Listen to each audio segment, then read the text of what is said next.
Good morning students. जय श्री कृष्णा, राधे राधे।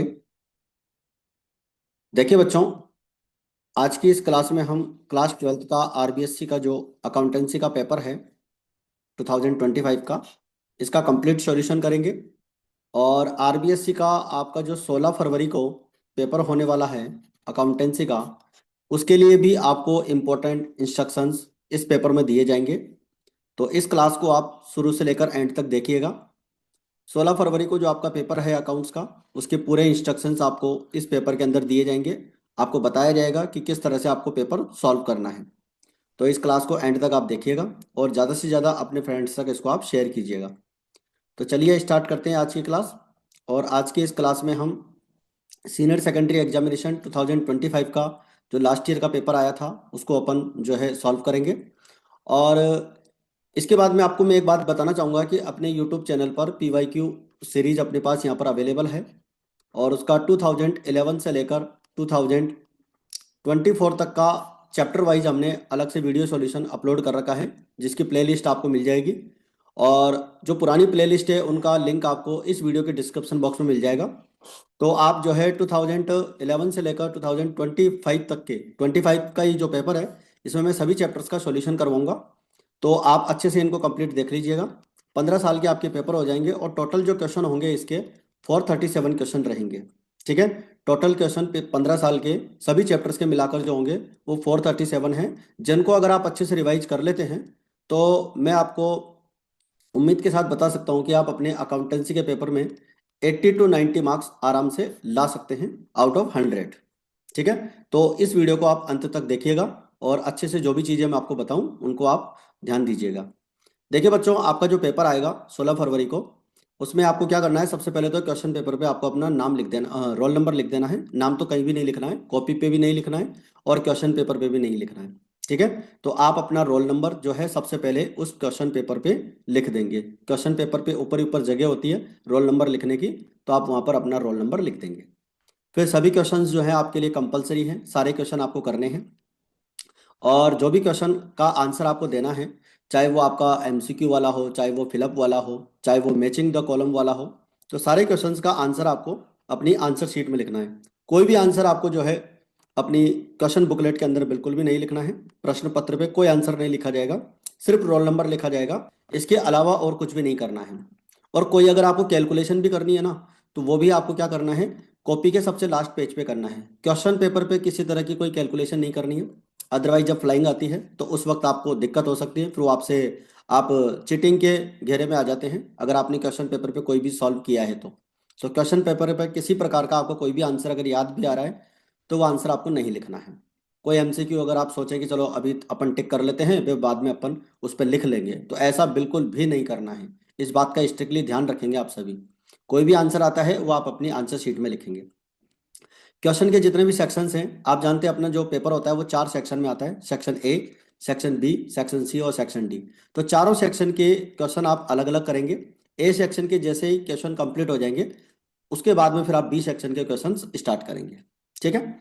और A section के क्वेश्चन कंप्लीट जब तक नहीं हो जाते तब तक बीच में आप बी सेक्शन का कोई क्वेश्चन नहीं करेंगे।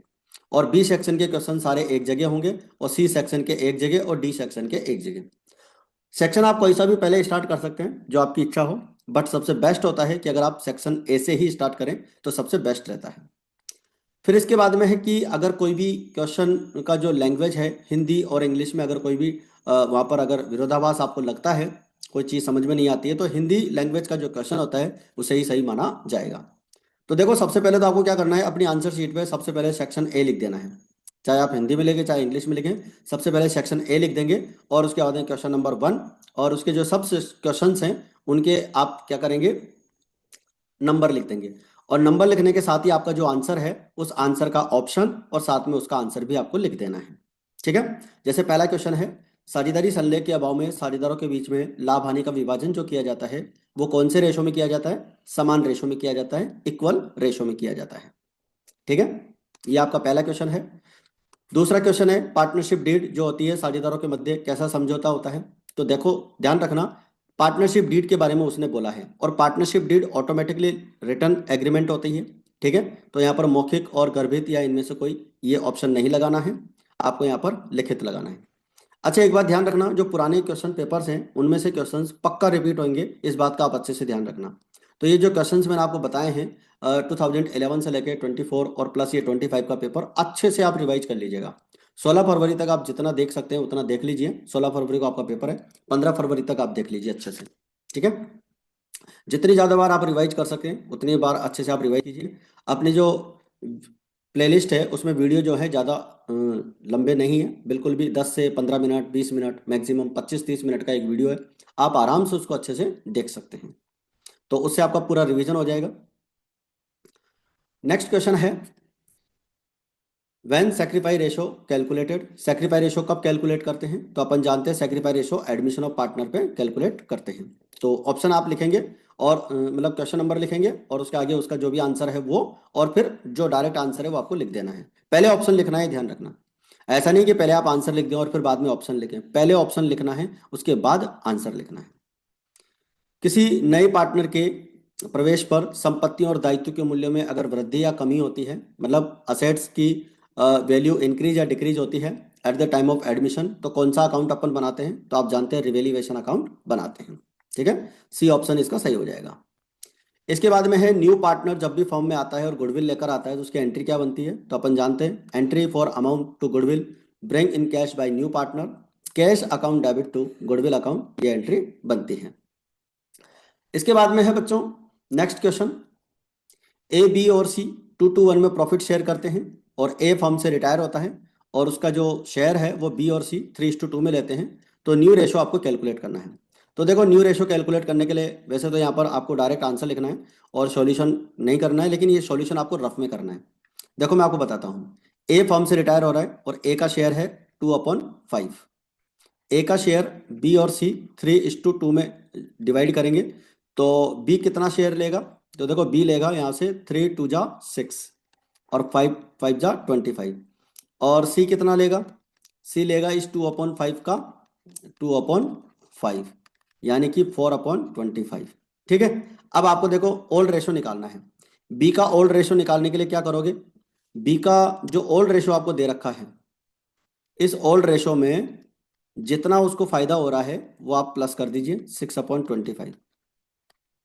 ठीक है, यहाँ से एलसीएम हो जाएगा 25, 5 5 जा 25, 5 2 जा 10, और यहाँ से हो जाएगा 6, यानी कि 16/25।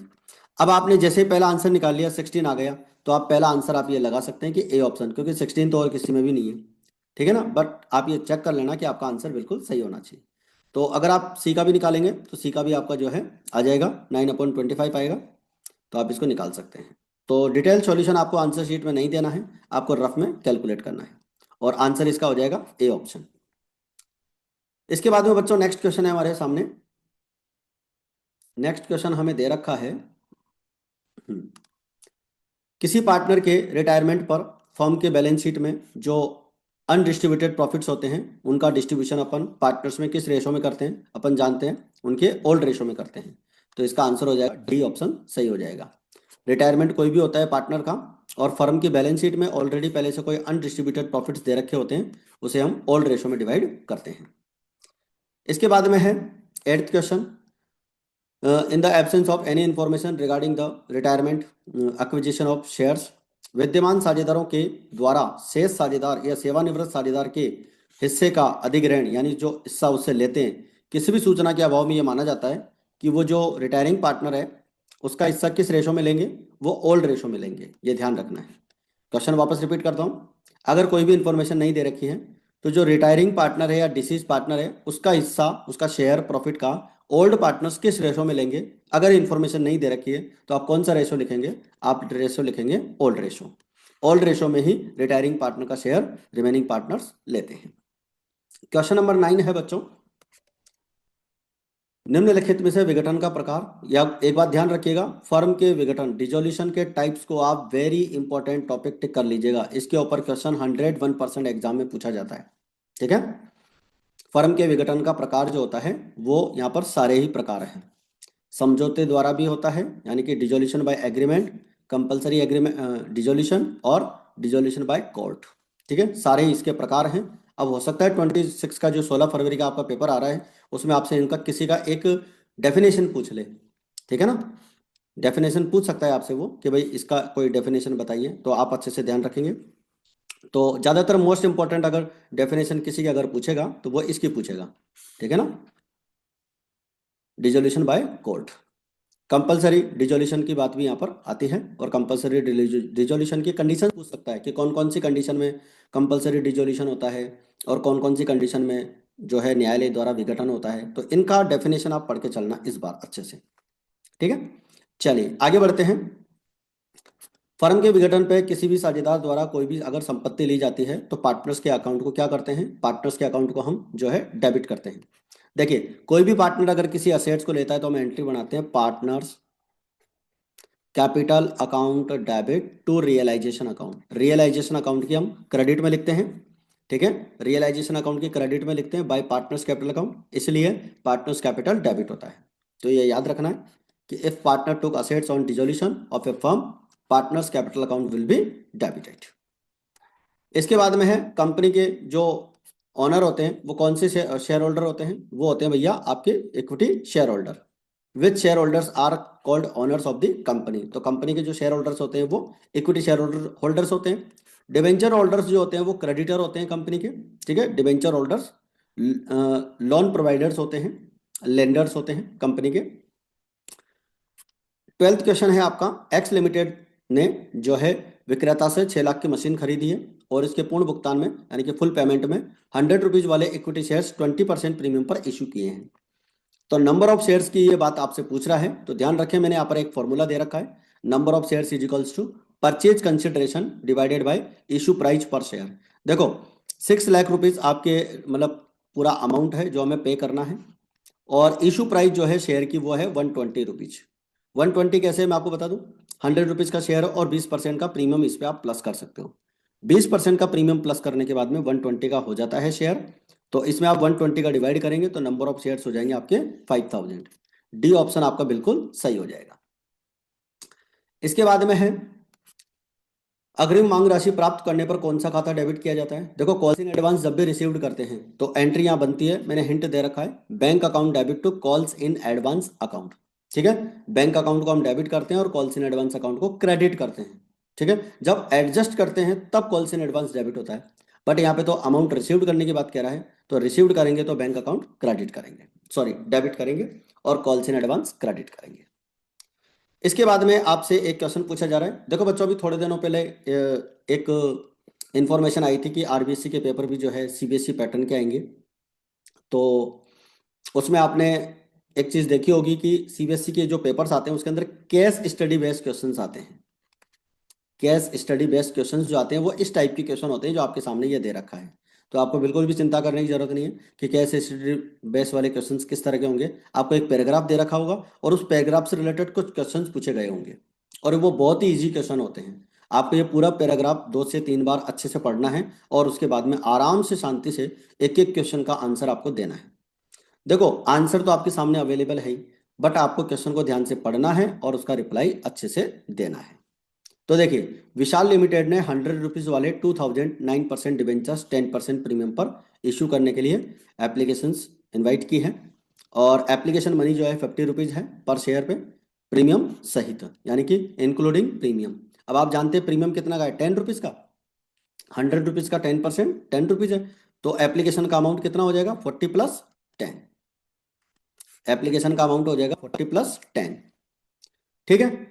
और 1,50,000 रुपीज अपने को रिसीव्ड हो रहा है। तो पहली बात तो ये पूछ रहा है कि एप्लीकेशन जो अभिधान है वो किस प्रकार का है, टाइप ऑफ सब्सक्रिप्शन। तो मैं आपको एक चीज क्लियर कर दूं कि कितने शेयर्स के लिए एप्लीकेशन आ रही है। पहली बात तो एक क्वेश्चन पूछा भी है हमसे, भाई कितने शेयर्स की एप्लीकेशन आ रही है। तो देख लो आप 1,50,000 में मैंने 50 का डिवाइड कर दिया। 1,50,000 में आपने 50 का डिवाइड करेंगे तो नंबर ऑफ शेयर्स जो आ जाएंगे जिनकी एप्लीकेशन आ रही है वो है 3,000 डिवेंचर्स। 3,000 डिवेंचर्स की एप्लीकेशन आ रही है, ये तो इस क्वेश्चन का आंसर हो गया। अब आप जानते हैं कि कंपनी ने डिवेंचर्स इशू कितने किए थे 2,000, और एप्लीकेशन कितने की आई है 3,000 की। तो आप जानते हैं अच्छे से जब भी कोई कंपनी जितने शेयर्स या जितने डिवेंचर्स इशू करती है उससे ज्यादा की अगर एप्लीकेशन आ जाती है तो उसे हम क्या कहते हैं, ओवर सब्सक्रिप्शन कहते हैं। तो अधि अभिदान वाली बात यहां पर हो जाएगी। इसके बाद में पूछा है कि एप्लीकेशन पे प्रीमियम का अमाउंट कितना, हाँ आवेदन पर प्राप्त यानी कि प्रीमियम का अमाउंट कितना रिसीव्ड हुआ है। तो देखिए आपको अच्छे से पता है कि 3000 शेयर्स की एप्लीकेशन आ रही है और एक शेयर पे प्रीमियम जो है 10 रुपीज का है, तो प्रीमियम का अमाउंट कितना रिसीव्ड होगा, 30,000 होगा। ठीक है, सी ऑप्शन आपका बिल्कुल सही हो जाएगा। उसने ये नहीं पूछा है कि एप्लीकेशन पे प्रीमियम कितना बनता है, उसने ये पूछा है कि एप्लीकेशन पे सॉरी प्रीमियम कितना रिसीव्ड हो रहा है, तो रिसीव्ड वाला प्रीमियम आपको यहाँ पर बताना है। ठीक है, तो वो हो जाएगा आपका 30,000। इसके बाद में पूछ रहा है कि एप्लीकेशन पे कितना अमाउंट हम ट्रांसफर करेंगे। ठीक है, ऋण पत्र आवेदन खाते को ऋण पत्र खाते को आवेदन पर किस अमाउंट से क्रेडिट करेंगे, मतलब जब आप एप्लीकेशन का अमाउंट ट्रांसफर करेंगे डिबेंचर एप्लीकेशन में, तो आप कितना अमाउंट ट्रांसफर करेंगे। तो देखो सीधी सी बात है, हम 80,000 रुपीज ट्रांसफर करेंगे। क्यों करेंगे मैं आपको बताता हूँ। देखो आपके डिबेंचर्स कितने हैं जो आप इशू कर रहे हो, 2,000 कर रहे हो, और एप्लीकेशन का अमाउंट कितना मांगा था आपने, 40 रुपीज, 10 रुपीज का प्रीमियम था, तो डिबेंचर अकाउंट में तो अमाउंट 80,000 ही जाएगा।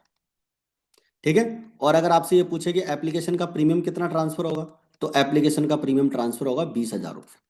जब आप एंट्री बनाएंगे debenture application and allotment account debit 80,000 to debentures account, ठीक है 20,000, सॉरी डिबेंचर्स अकाउंट 80,000 और सिक्योरिटी प्रीमियम 20,000 अपन लिखेंगे। एक्सेस मनी वो अलॉटमेंट पर एडजस्ट हो जाती है। तो इसका आंसर बिल्कुल सीधा सा है कि 80,000 रुपीज से हम डिबेंचर अकाउंट को क्या करेंगे, क्रेडिट करेंगे। नेक्स्ट क्वेश्चन है 18th नंबर का, निवेश क्रियाओं से रोकड़ अंतर्वास से संबंधित मद क्या है। देखो बच्चों कैश फ्लो के संबंध में मैं आपको एक चीज बता देता हूं, और वो वेरी इंपॉर्टेंट चीज है जो आपको अच्छे से याद करके चलनी है। आपकी जो तीनों एक्टिविटी है, ऑपरेटिंग हो, फाइनेंसिंग हो और इन्वेस्टिंग हो, तीनों एक्टिविटी के कैश इनफ्लो और कैश आउटफ्लो के 4-4 पॉइंट पढ़ के चलना। क्वेश्चन पक्का 101% बनेगा कि कैश इनफ्लो की कुछ कोई सी पूछ सकता है आपसे, जैसे यहाँ पर इन्वेस्टिंग पूछिए, हो सकता है ऑपरेटिंग पूछ ले या फाइनेंसिंग पूछ ले, तो आपको अच्छे से प्रिपेयर करके चलना है। वापस रिपीट कर रहा हूँ, इन्वेस्टिंग, ऑपरेटिंग और फाइनेंसिंग के कैश इनफ्लो की और कैश आउटफ्लो की 4-4 मदें या जो 4-4 पॉइंट्स हैं, आइटम्स हैं, वो आप याद करके चलना। वो आपसे पूछ सकता है, जैसे इसके अंदर पूछा है कि कैश इनफ्लो इन्वेस्टिंग से संबंधित कौन सा है। तो इन्वेस्टिंग से रिलेटेड आप जानते हैं, फिक्स असेट्स को जब अपन सेल करते हैं ये इनफ्लो होता है, इन्वेस्टिंग एक्टिविटी में इनफ्लो होता है, और जब फिक्स असेट्स को अपन खरीदते हैं तो वो आउटफ्लो होता है। अच्छा, ये जो गुड्स अपन यहाँ पर सेल करेंगे ये हमारा ऑपरेटिंग एक्टिविटी का है, और शेयर्स अपन इशू करेंगे ये हमारा फाइनेंसिंग एक्टिविटी का है। ठीक है, तो इसका आंसर हो जाएगा बी ऑप्शन सही। इसके बाद में आते हैं बच्चों फिलअप वाले क्वेश्चन। ठीक है, फिलअप वाला जो क्वेश्चन आता है उसका आंसर आप दो तरीके से लिख सकते हैं। देखिए आपके पास अगर टाइम है तो आप ये पूरी लाइन लिखकर और आंसर लिखकर आप यहाँ पर जो है लाइन नीचे कर देंगे कि हमने आंसर ये लिखा है। अदरवाइज तो फिर आप पॉइंट डाल के उसके सामने डायरेक्ट आंसर भी लिख सकते हैं। तो साझेदारी व्यवसाय में साझेदारों की न्यूनतम सदस्य संख्या 2 होती है और मैक्सिमम कितनी होती है, 50 होती है। ठीक है, अच्छा मैं आपसे एक क्वेश्चन पूछ रहा हूँ, उसका रिप्लाई आप सभी बच्चे मुझे देना। पार्टनर्स की जो ये मिनिमम जो संख्या होती है वो 2 होती है, और पार्टनर्स की मैक्सिमम संख्या जो होती है वो 50 होती है। ठीक है, ये बात कौन से एक्ट में लिखी हुई है, ये आंसर आप मुझे कमेंट करके बताएंगे। ठीक है, ताकि मुझे पता तो चले कि कितने बच्चे जो है क्लास को ध्यान से देख रहे हैं। तो मिनिमम संख्या 2 और मैक्सिमम संख्या 50 जो है वो कौन से एक्ट में दी हुई है, पार्टनर्स के मिनिमम सदस्य इतने रहेंगे और मैक्सिमम इतने रहेंगे, कौन से एक्ट में दी हुई है ये बात, आप एक्ट का नाम मुझे कमेंट करके बताएंगे। नेक्स्ट क्वेश्चन है, पुनर्मूल्यांकन खाते से लाभ होने पर साझेदारों के पूंजी खातों में जो ट्रांसफर किया जाता है वो हम क्रेडिट करते हैं। ठीक है, ध्यान रखना, profit on revaluation account is to be credited in partners capital account, partners capital account में क्रेडिट साइड में लिखते हैं। पार्टनर्स की डेथ होने पर उसको जो भी रकम देते हैं वो किसको मिलती है, उसके एग्जीक्यूटर को मिलती है, उसके उत्तराधिकारी को मिलती है। ठीक है, उसका जो भी रिप्रेजेंटेटिव हो उसको मिलती है। फर्म के विघटन पर लाभ हानि खाते के नाम शेष को, देखो प्रॉफिट एंड लॉस अकाउंट का डेबिट बैलेंस आपको दे रखा होगा असेट साइड में, उसे हम रियलाइजेशन अकाउंट में ट्रांसफर बिल्कुल भी नहीं करते हैं, उसे हम पार्टनर्स कैपिटल अकाउंट में ट्रांसफर करते हैं, ये ध्यान रखना है।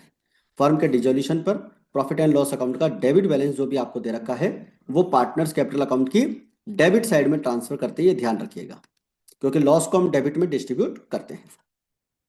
इसके बाद में है कंपनी के पार्षद सीमा नियम में लिखित अधिकतम पूंजी जो होती है वो आपकी कहलाती है अधिकृत पूंजी। ठीक है। अधिकृत पूंजी वाली बात यहाँ पर आपसे ध्यान रखनी है कि कंपनी का जो मेमोरेंडम ऑफ एसोसिएशन होता है उसमें जो कैपिटल की मैक्सिमम लिमिट लिखी होती है वो बच्चों वो कौन सी होती है, अधिकृत पूंजी होती है। अब एक क्वेश्चन अगेन मैं आपसे यहाँ पे पूछ रहा हूँ, पूछ नहीं रहा हूँ, आपको बता रहा हूँ इंपॉर्टेंट, उसको आप इंपॉर्टेंट टिक करके चलिएगा। रिजर्व कैपिटल किसे कहते हैं? रिजर्व कैपिटल का टाइप आप अच्छे से याद करके चलिएगा, हो सकता है इस बार एग्जाम में पूछा जाए। रिजर्व कैपिटल बोले तो संचित पूंजी जिसे हम बोलते हैं। ठीक है, आपके जो भी शॉर्ट नोट्स बन रहे हैं उसमें आप इन पॉइंट्स को लिख लीजिएगा, तो आपको ये ध्यान रखना है। इसके बाद में है irredeemable debentures are known as perpetual debentures. Irredeemable, irredeemable का मतलब होता है जिनका पेमेंट कंपनी अपने समापन पे करती है, समापन से पहले नहीं करती है। ठीक है, तो ये स्थायी ऋण पत्र होते हैं, परपेचुअल होते हैं।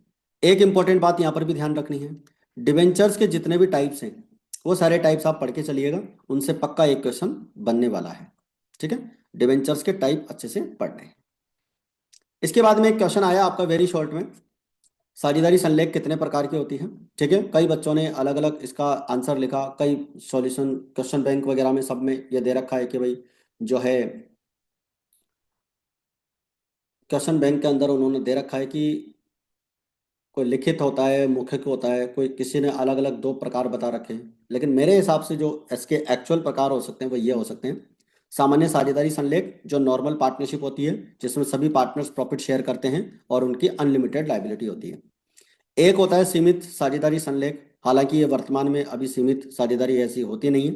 ठीक है, इस टाइप की साझेदारी होती नहीं है, बट ये भी एक एग्रीमेंट है जिसके अंदर पार्टनर्स की जो लाइबिलिटी है वो लिमिट होती है उनकी कैपिटल तक, दोनों का मिक्सअप होता है। कुछ पार्टनर्स की लाइबिलिटी अनलिमिटेड होती है और कुछ पार्टनर्स की लाइबिलिटी लिमिटेड होती है। और एक है हमारा एलएलपी, सीमित दायित्व साझेदारी संघ। ठीक है, सभी साझेदारों का इसमें दायित्व कैसा होता है, लिमिटेड होता है और उनकी निजी संपत्तियों के जो होती है उनके व्यवसाय से ऋण से अलग रहती है। ठीक है, liability limited, limited liability partnership deed, all partners have limited liability. इसके बाद में नेक्स्ट क्वेश्चन है हमारा, write a formula for finding out a new profit sharing ratio. New profit sharing ratio find out करने का हमें एक फॉर्मूला यहाँ पर बताना है, लेकिन इन्होंने ये नहीं बताया है कि न्यू रेशो आपको कब बताना है, पार्टनर्स के एडमिशन पे बताना है या रिटायरमेंट पे बताना है। तो आपको दोनों आंसर लिखने हैं। एडमिशन पे न्यू प्रॉफिट शेयरिंग रेशो निकालने का फॉर्मूला होता है ओल्ड शेयर, पार्टनर्स का old share minus sacrifice share, जितना शेयर वो सेक्रीफाई करते हैं वो माइनस कर देते हैं। तो ओल्ड शेयर में से सेक्रीफाइस शेयर माइनस करेंगे तो उनका क्या आ जाएगा, न्यू रेशो आ जाएगा। इसके बाद में new profit sharing ratio death या रिटायरमेंट पे अपन निकालते हैं old share plus gaining share. इसमें कोई पार्टनर फर्म छोड़कर जाता है और अपना हिस्सा जो है रिमेनिंग पार्टनर्स को देके जाता है, तो उन पार्टनर्स का, रिमेनिंग पार्टनर्स का शेयर इंक्रीज हो जाता है, इसलिए अपन गेनिंग शेयर लिखते हैं। इसके बाद में बच्चों थर्ड क्वेश्चन है हमारा, एक फर्म में एक्स और वाई 3:2 में प्रॉफिट शेयर करते हैं और जेड 1/4 के लिए फर्म में आता है और जेड अपना जो हिस्सा है वो एक्स और वाई से इक्वल रेशो में प्राप्त करता है। न्यू रेशो पूछा है, न्यू रेशो का क्वेश्चन 101% एग्जाम में बनता रहता है, तो न्यू रेशो और सेक्रीफाई रेशो, गेनिंग रेशो, ये तीनों आपको अच्छे से पढ़ते हुए चलने हैं। तो सबसे पहले आप आंसर की हेडिंग डाल देंगे calculation of new profit sharing ratio. कोई भी आंसर आप सोल्व करें तो न्यू प्रॉफिट शेयरिंग रेशो या वैल्यूएशन ऑफ गुडविल, ये आंसर की हेडिंग आपको लिखना कंपलसरी है, ये जरूर लिखना। देखो आंसर जो मैंने आपको यहाँ पर रिप्रेजेंट कर रहा हूँ एक आइडियल आंसर मान सकते हो और इस आंसर को आप अपनी आंसर शीट में फॉलो कर सकते हो, आपका एक भी मार्क्स नहीं कटेगा, ये मैं आपको अश्योरेंस दे सकता हूँ। ठीक है, तो इसके अकॉर्डिंग आप अपना आंसर लिखने की कोशिश करेंगे। देखो सबसे पहले ओल्ड रेशो दे रखा है एक्स और वाई का 3:2, जेड का शेयर 1/4 दे रखा है और वो एक्स और वाई से इक्वल रेशो में लेगा, तो Z will acquire from X 1/4 का 1/2 1/8 और Z will acquire from Y वही सेम 1/8। एक्स और वाई का जो ओल्ड शेयर है 3/5 में से 1/8 माइनस कर देंगे 19/40 आ जाएगा, 2/5 में से 1/8 माइनस कर देंगे 11/40 आ जाएगा। जेड का शेयर 1/4 है, इन तीनों का इन दोनों का डिनोमिनेटर 40 है, तो इसका भी 40 करने के लिए अपन 10 से मल्टीप्लाई कर लेंगे, 4 को 10 से मल्टीप्लाई करेंगे 10/40, तो इस तरह से हमारा न्यू रेशो हो जाएगा 19, 11 और 10। ठीक है बच्चों, तो आई होप आपको अच्छे से ये समझ में आ गया होगा और इसी तरह से आपको इसका आंसर लिखना है। हर क्वेश्चन का आप टाइम डिसाइड करते हुए चलेंगे, टाइम मैनेजमेंट करते हुए चलेंगे, तो आप आराम से क्वेश्चन को अच्छे से सॉल्व कर लेंगे। हर क्वेश्चन के लिए आप, जो 1 नंबर का क्वेश्चन है उसके लिए आप 1 मिनट का टाइम डिसाइड करते हुए चलेंगे। कोई क्वेश्चन आसान होगा तो 1 मिनट से कम में हो जाएगा, और इस टाइप का कोई क्वेश्चन हुआ तो हो सकता है 1.5 मिनट ले ले या 1.25 मिनट ले ले, तो आप उस हिसाब से टाइम को मैनेज करते हुए चलेंगे। 1 मिनट वाले क्वेश्चन के लिए, 1 नंबर वाले क्वेश्चन के लिए आप 1 मिनट का टाइम डिसाइड करते हुए चलेंगे।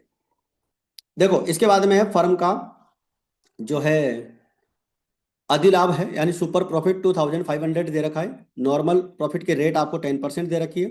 कैपिटलाइजेशन ऑफ एवरेज प्रॉफिट आपको गुडविल निकालनी है। Super profit of a firm is 2500 and normal rate of return is 10%। Then find out the value of goodwill. तो देखो बहुत ही सिंपल सा क्वेश्चन है, और एक क्वेश्चन ये भी आप वेरी इंपॉर्टेंट टिक कर लीजिएगा अपनी आंसर शीट में, या अपनी नोटबुक में, अपने शॉर्ट नोट्स में कहीं भी लिख लीजिएगा।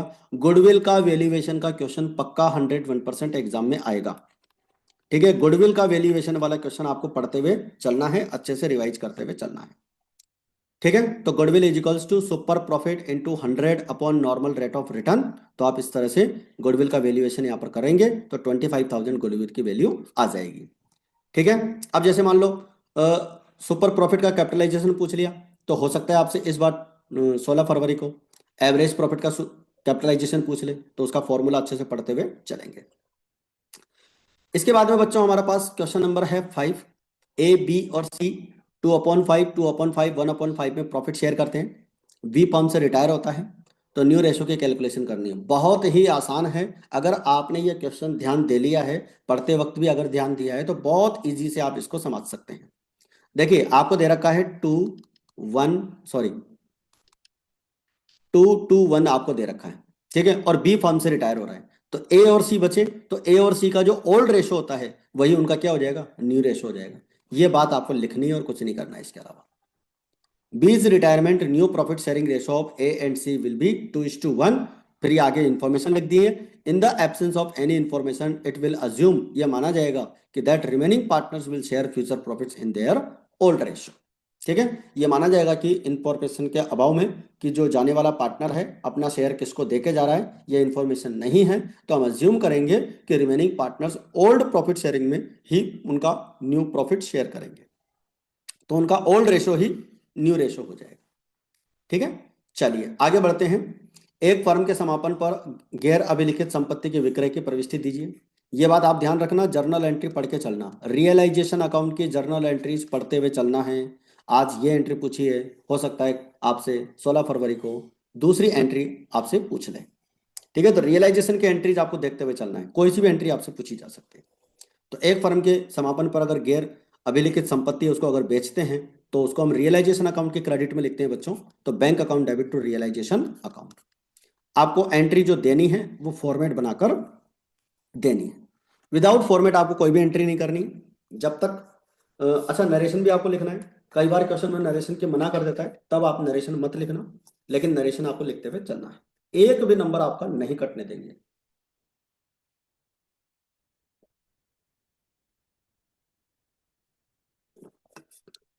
इसके बाद में आता है आपका नेक्स्ट क्वेश्चन। बकाया मांग हेतु प्रविष्टि लिखनी है। बकाया मांग कॉल्सिन एरियर। कॉल्सिन एरियर के लिए अपन कौन सी एंट्री करते हैं? देखिए कॉल्सिन एरियर के लिए अपन एंट्री करते हैं calls in arrear account debit to share allotment account. अगर अलॉटमेंट का अमाउंट ड्यू है तो आप क्या करते हैं, शेयर अलॉटमेंट अकाउंट क्रेडिट करेंगे और एंट्री बनाते हैं बैंक अकाउंट डेबिट। आप एंट्री लिखते हैं पूरी, मैंने आप कॉल्सिन एरियर की बात लिखी है केवल यहाँ पर। बैंक अकाउंट डेबिट जितना अमाउंट रिसीव्ड हो गया, कॉल्सिन एरियर अकाउंट डेबिट जितना अमाउंट रिसीव्ड नहीं हुआ टू शेयर अलॉटमेंट अकाउंट। ये अलॉटमेंट के टाइम पे बनती है। सेम ऐसी एंट्री बनती है bank account debit calls in arrear account debit to share first call account. अगर फर्स्ट कॉल का अमाउंट ड्यू है तो कॉल्सिन एरियर वहाँ पर डेबिट हो जाएगा। क्वेश्चन में जब बोला जाता है तभी अपन कॉल्सिन एरियर अकाउंट को यूज करते हैं। और ऐसे ही सेकंड कॉल की एंट्री बन जाएगी bank account debit calls in arrear account debit to share second and final call account. फिलहाल आपको ये एंट्री बतानी है कि कॉल्सिन एरियर अगर होता है तो हम एंट्री ये बनाते हैं, अगर अलॉटमेंट कॉल्सिन एरियर है तो calls in arrear account debit to share allotment. ठीक है, इस तरह से एंट्री आपको फॉर्मेट बनाकर देनी है। इसके बाद में डिबेंचर। इसके में डिबेंचर में आपको ध्यान रखना है कि डिबेंचर का आपसे मीनिंग पूछा गया है, डिबेंचर कहते किसे हैं? तो डिबेंचर शब्द जो होता है वो लैटिन भाषा का शब्द है। ये बात आप अच्छे से ध्यान रखना, ये अंडरलाइन कर रहा हूं मैं। अच्छे से नोट कर लेना आप अपनी कॉपी के अंदर। हो सकता है आपसे ये क्वेश्चन पूछ लिया जाए कि डिवेंचर जो वर्ड है वो किस भाषा के शब्द से लिया गया है और किस शब्द से लिया गया है। ये एक इम्पोर्टेंट पॉइंट है, वेरी वेरी इंपॉर्टेंट पॉइंट है, इसको आप अच्छे से टिक कर लीजिएगा। ठीक है, ये शब्द आपसे पूछा जा सकता है कि लैटिन भाषा के किस शब्द से ये बना है। तो डिवेंचर का मतलब आप जानते हैं कि एक लिखित दस्तावेज होता है, यानी कि एग्रीमेंट होता है, एक्नॉलेजमेंट होता है। अगर अपन किसी भी बैंक से या किसी कंपनी से लोन लेते हैं, ऋण लेते हैं, तो उसके लिए कंपनी की जो कॉमन सील होती है उसके तहत एक दस्तावेज अपन जारी करते हैं। इसमें ये लिखा होता है कि हम कितने महीने बाद में, कितने साल के बाद में किस्तों का पेमेंट करेंगे और कितना उसके ऊपर इंटरेस्ट वगैरह लगाएंगे। तो ये इसका डेफिनेशन है। और डेफिनेशन भी मैंने यहाँ पर लिख दिया है, मान लो बाई चांस आपसे डेफिनेशन पूछ ले तो डेफिनेशन भी आपको याद करते हुए चलना है। इसके बाद में नेक्स्ट क्वेश्चन है लाइबिलिटीज, करंट लाइबिलिटीज के बारे में पूछ रहा है कि दो करंट लाइबिलिटीज के नाम बताइए। ठीक है, तो दो करंट लाइबिलिटीज का नाम यहाँ पर आप बता सकते हैं कि शॉर्ट टर्म बोरोइंग्स और trade payables. Short term provision भी लिख सकते हैं आप। ठीक है, नेक्स्ट क्वेश्चन है बच्चों, क्वेश्चन नंबर 10 है आपका। करंट असेट्स की वैल्यू आपको फाइंड आउट करनी है। करंट असेट्स की वैल्यू आपको बतानी है। करंट रेशो आपको 2:1 दे रखा है। करंट लायबिलिटी आपको 5 लाख रुपीज की दे रखी है। बहुत ही आसान सा क्वेश्चन है। आपको करंट रेशो का फॉर्मूला पता है, current assets upon current liability. और करंट रेशो जो आपको 2:1 दे रखा है, इसको आप इस प्रकार से लिखेंगे 2/1। करंट असेट्स नहीं दे रखी है और करंट लायबिलिटी आपको दे रखी है, तो आप क्या करेंगे, इसका क्रॉस मल्टीप्लीकेशन करेंगे। जब क्रॉस मल्टीप्लीकेशन करेंगे तो करंट असेट्स बराबर 2 को अपन 5 लाख से मल्टीप्लाई करेंगे तो करंट असेट्स का अमाउंट आ जाएगा बच्चों 10 लाख रुपीज। आई होप आपको यहां तक की बात अच्छे से समझ में आ रही है। इसके बाद में है right any two items of cash inflow from investing activity. देखिए इन्वेस्टिंग एक्टिविटी का एक क्वेश्चन ऊपर भी आया था, इन्वेस्टिंग एक्टिविटी का क्वेश्चन एक बार यहाँ पर और आ गया है। मैं पक्का कह रहा हूँ, आपको अच्छे से मेरी बात पे विश्वास कर लेना।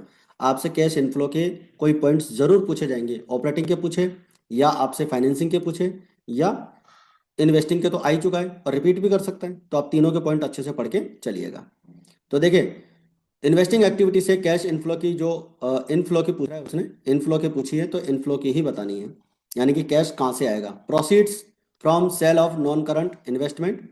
नॉन करंट असेट्स को हम सेल करेंगे तो उससे हमें जो पैसा आएगा वो हमारी इनफ्लो होती है, और साथ में इंटरेस्ट या डिविडेंड रिसीव्ड करते हैं वो भी हमारी क्या होती है, इनफ्लो की होती है। इसके बाद में क्वेश्चन है बच्चों, जो अकाउंटिंग स्टैंडर्ड 3 है वो किससे संबंधित है। बहुत ही आसान से क्वेश्चन है। अकाउंटिंग स्टैंडर्ड जो होता है वो आपका कैश फ्लो स्टेटमेंट से संबंधित होता है।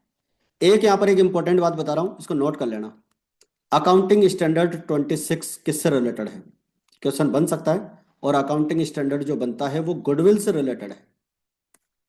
ठीक है, गुडविल से रिलेटेड है, ये याद रखना है आपको, नोट कर लेना है इसको। अकाउंटिंग स्टैंडर्ड 26 गुडविल से संबंधित है, गुडविल का मूल्यांकन से संबंधित है, गुडविल के लेखांकन से संबंधित है।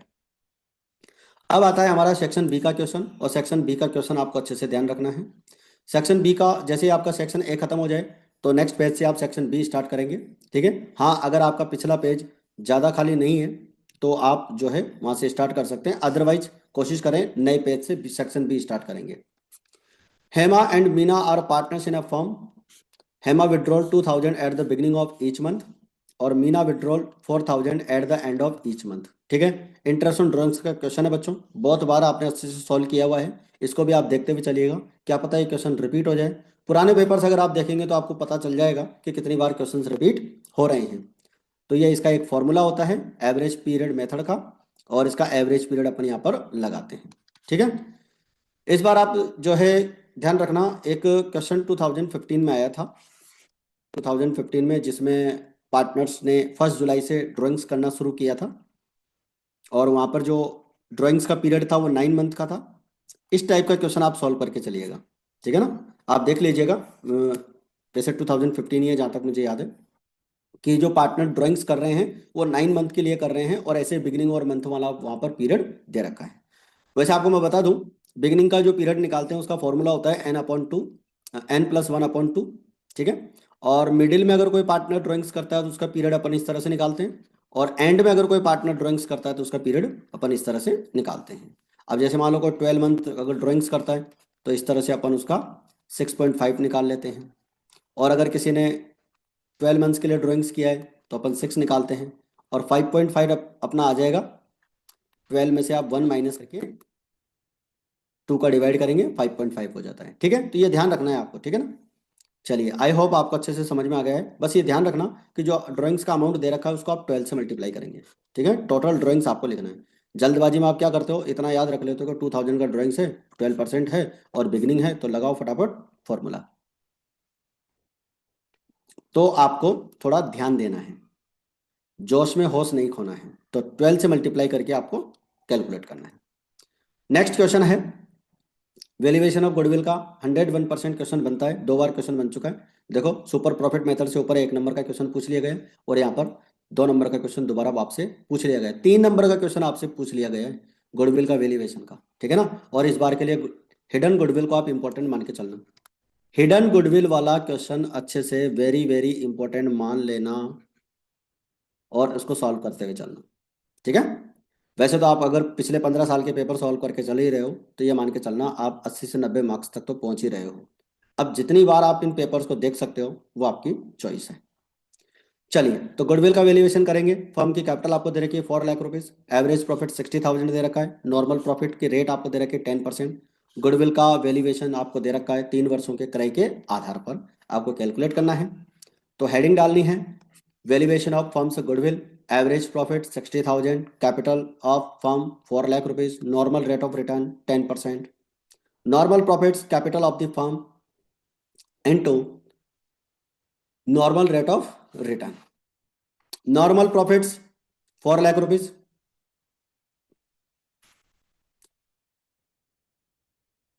नॉर्मल प्रॉफिट आपका 4 लाख का 10% हो जाएगा 40,000। एवरेज प्रॉफिट आपको निकालना है, ठीक है। एवरेज प्रॉफिट दे रखा है बच्चों, सुपर प्रॉफिट निकालेंगे, average profit minus normal profit, तो ये हो जाएगा 20,000।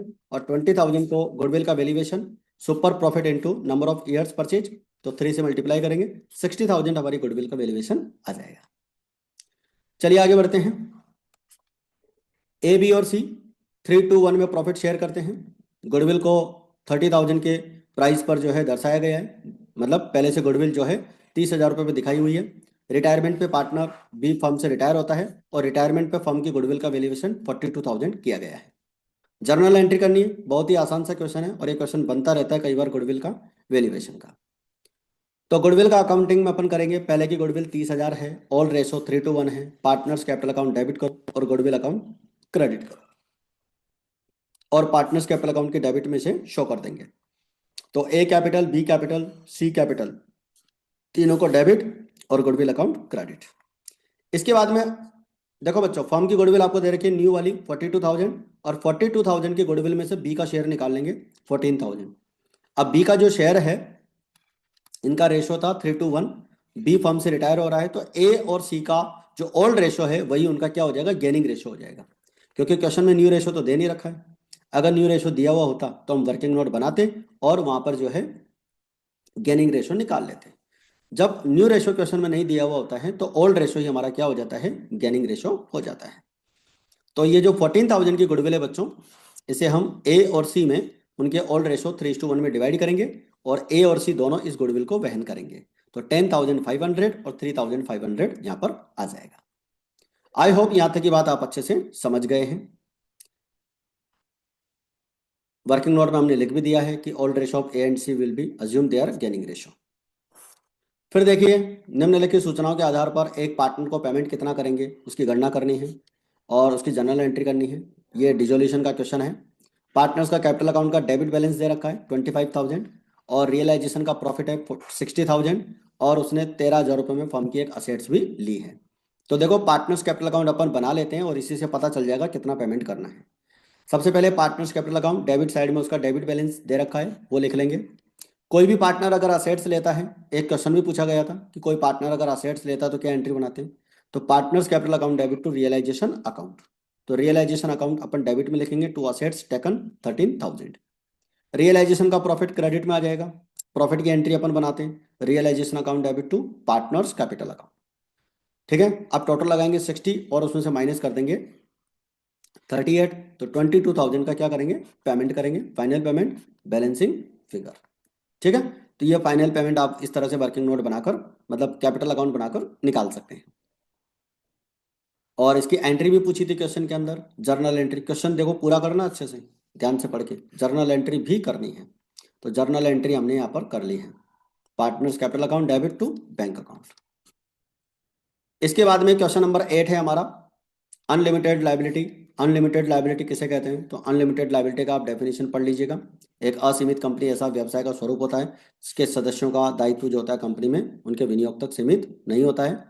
अगर कंपनी पर संपत्ति से ज़्यादा ऋण हो जाते हैं तो साझेदारों को अंतर की राशि चुकाने के लिए उनकी जो पर्सनल असेट्स होती है उनको भी बेच सकते हैं। संभावित रूप से वो ऋण के चुकाने के लिए अपन संपत्ति का प्रयोग कर सकते हैं। ठीक है, तो ये अनलिमिटेड कंपनी होती है। तो कंपनी का टाइप्स यहाँ पर एक इंपॉर्टेंट क्वेश्चन बन जाता है। आपसे आज ये वाला टाइप पूछा गया है तो हो सकता है 16 फरवरी को कोई दूसरा टाइप आपसे कंपनी का पूछ लिया जाए। तो कंपनी के प्रारूप आप पढ़ के चलेंगे। और जहाँ तक मैं कहता हूँ, मेरे को यहाँ पर एक इंपॉर्टेंट क्वेश्चन याद आ रहा है तो मैं आपको बता देता हूँ, आप ध्यान रखना। देखो, तीन में से कोई एक पूछा जा सकता है आपसे इस बार। ओपीसी का क्वेश्चन आ सकता है इस बार, ठीक है ना, मुझे लगता है, क्योंकि ओपीसी का क्वेश्चन इस बार उन्होंने नहीं पूछा है। तो ओपीसी का क्वेश्चन पूछेगा और ओपीसी के दो क्वेश्चन पूछेगा। क्या पूछेगा? एक तो उसका टर्नओवर पूछ सकता है और उसकी मैक्सिमम कैपिटल पूछ सकता है, उसकी डेफिनेशन भी पूछ सकता है। ठीक है, एक प्राइवेट कंपनी आपको ध्यान रखनी है, प्राइवेट कंपनी किसे कहते हैं, और एक पब्लिक कंपनी किसे कहते हैं। तो ये तीनों ही कंपनी के प्रारूप अच्छे से आपको याद करते हुए चलने हैं। इन तीनों में से कोई सा भी प्रारूप वो आपसे पूछ सकता है। ठीक है, चलिए आगे बढ़ते हैं। चौहान लिमिटेड की जो ऑथराइज्ड कैपिटल है वो जो है 50 लाख रुपीज है और 100 रुपीज वाले शेयर्स में विभाजित है। 100 रुपीज वाले 30,000 शेयर्स के लिए पब्लिक में अभिदान आमंत्रित करते हैं।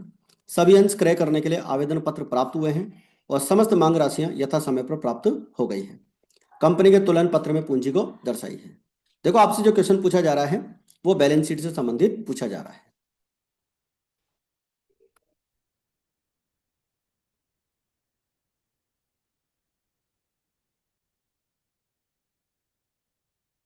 तो देखिए बच्चों, इस क्वेश्चन का जो आंसर है वो अपन इस तरह से लिखते हैं।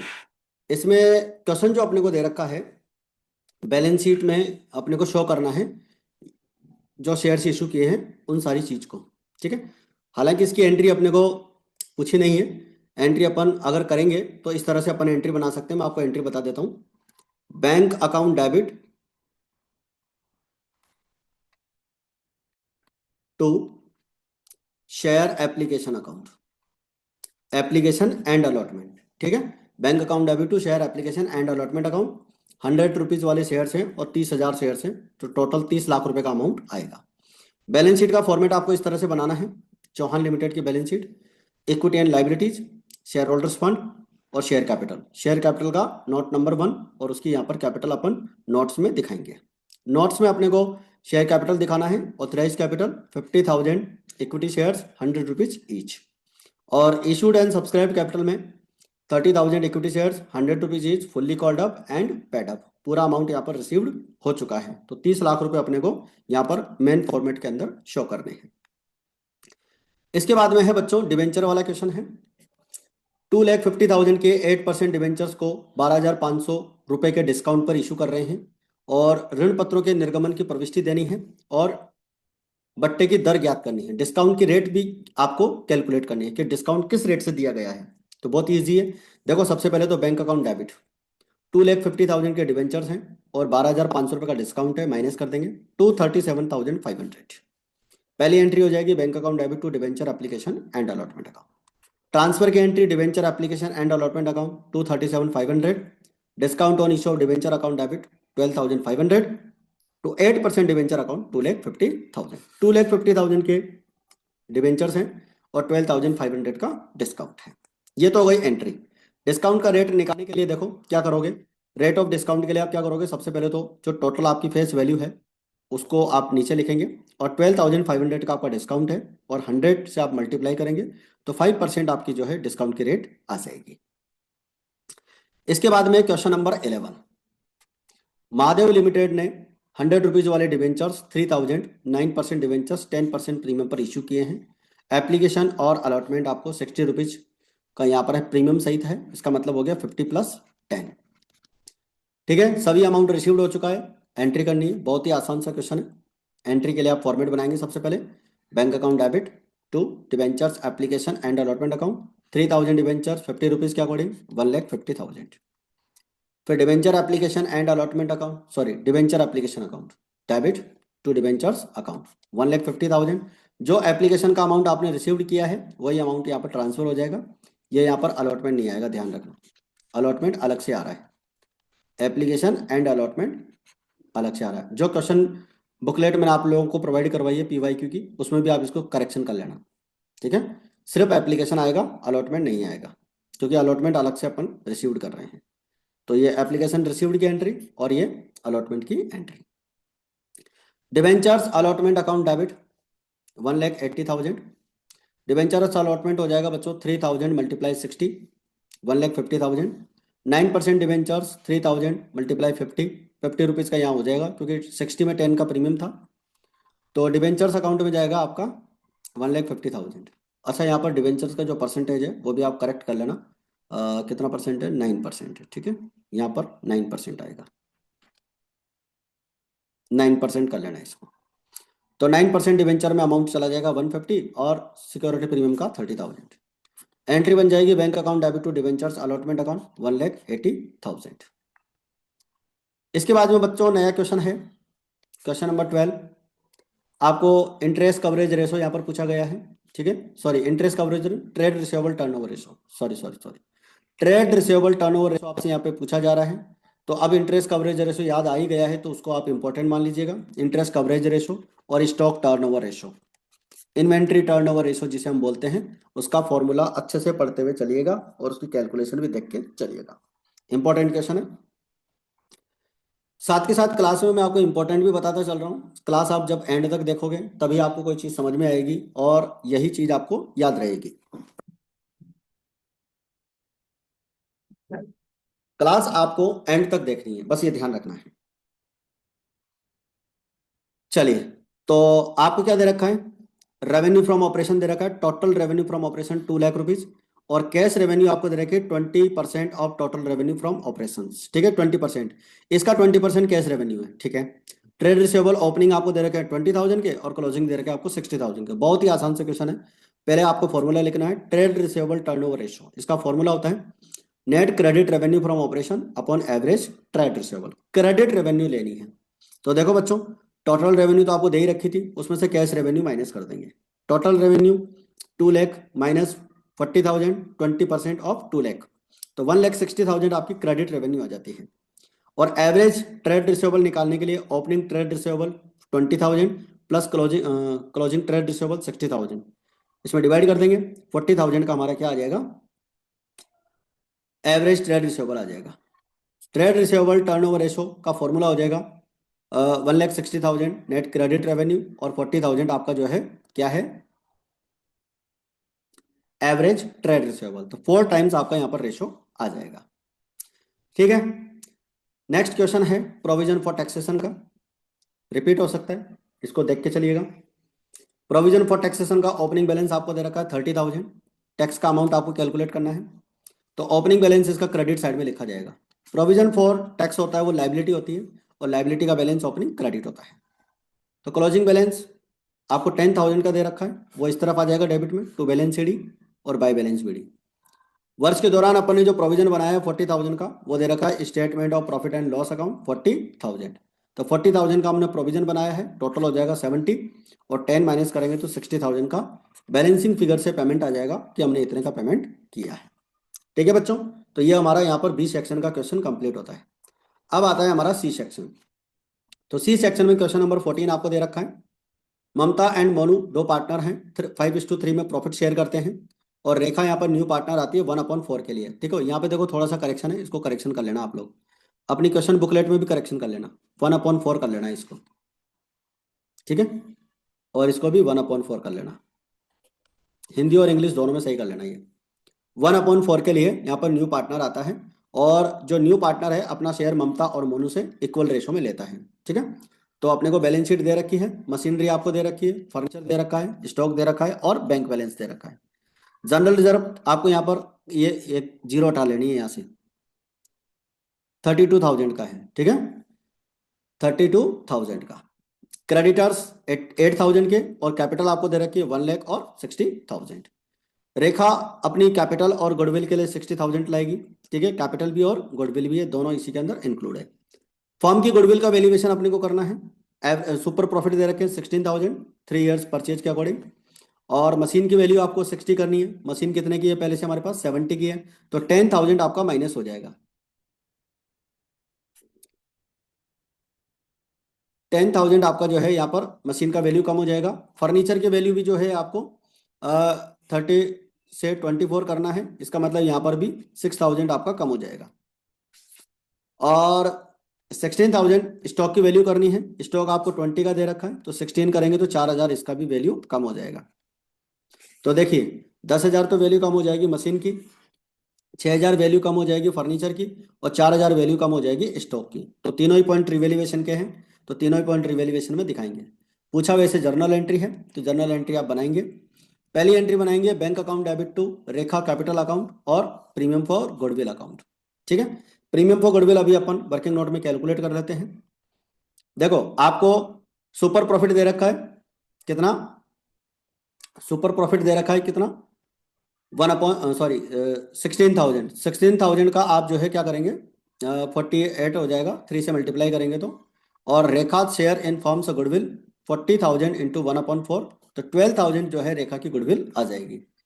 तो रेखा जो 60,000 की कैपिटल लेकर आ रही थी, उस कैपिटल मतलब जो अमाउंट टोटल लेकर आ रही थी, उसमें से 12,000 उसकी गुडविल हो जाएगी और 48,000 उसकी कैपिटल हो जाएगी। 60,000 में से आप 12,000 माइनस कर दीजिए, तो 48,000 उसकी कैपिटल हो जाएगी।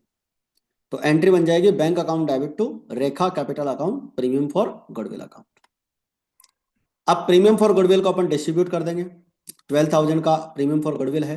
ममता और मोनू इक्वल रेशो में सेक्रीफाई कर रहे हैं, क्वेश्चन में लिखा हुआ था। ममता और मोनू दोनों इक्वल रेशो में उसको सेक्रीफाई कर रहे हैं, तो इक्वल रेशो में डिस्ट्रीब्यूट कर देंगे गुडविल को। जनरल रिजर्व आपको दे रखा है पहले से 32,000 का, देखिए क्वेश्चन में दे रखा था जनरल रिजर्व 32,000 का। तो 32,000 का जो जनरल रिजर्व है ऑल रेशो में डिवाइड कर देंगे, 20,000 और 12,000। रिवेल्यूएशन अकाउंट की एंट्री बन जाएगी, रिवेल्यूएशन अकाउंट डेबिट टू आपकी तीनों असेट्स की वैल्यू कम हो रही थी, मशीनरी, फर्नीचर और स्टॉक। रिवेल्यूएशन का लॉस हो जाएगा, लॉस पार्टनर्स में डिवाइड कर देंगे, Mamta capital account, Monu capital account. तो क्वेश्चन आपसे कितने नंबर का, 3 नंबर का पूछा गया है, तो 3 नंबर में इतना काफी है, इतना आप आराम से कर सकते हैं। इसके ऑप्शन में भी एक क्वेश्चन आता है बच्चों, जो आपके सी सेक्शन में 4 क्वेश्चन आते हैं 3-3 नंबर के, चारों में ऑप्शन आते हैं। आप आराम से क्वेश्चन को ध्यान से पढ़िए, उसके बाद करिए। इस तरह का क्वेश्चन भी आता है कि टेबल का मिलान करना होता है। ठीक है, पिछले 2 साल से आने लगे हैं इस टाइप के क्वेश्चन। तो आपको क्या करना है कि टेबल पूरी बनानी है और इस तरफ वाले पॉइंट एज इट इज लिख देने हैं, और ये बी पॉइंट वाले जो हैं, बी लिस्ट वाले, इनको आपको क्या करना है, अरेंज करना है। तो असेट्स की value, increase in value of assets, तो असेट्स की वैल्यू अगर इंक्रीज होती है तो हम क्या करते हैं, रिवैल्यूएशन अकाउंट की क्रेडिट में लिखते हैं। तो पहला आंसर आपका हो जाएगा सी, यानी कि इसके सामने सी वाला पॉइंट पूरा लिखना, डी वाला पूरा लिखना है। ठीक है ना, ये पूरा लिखना है आपको पॉइंट।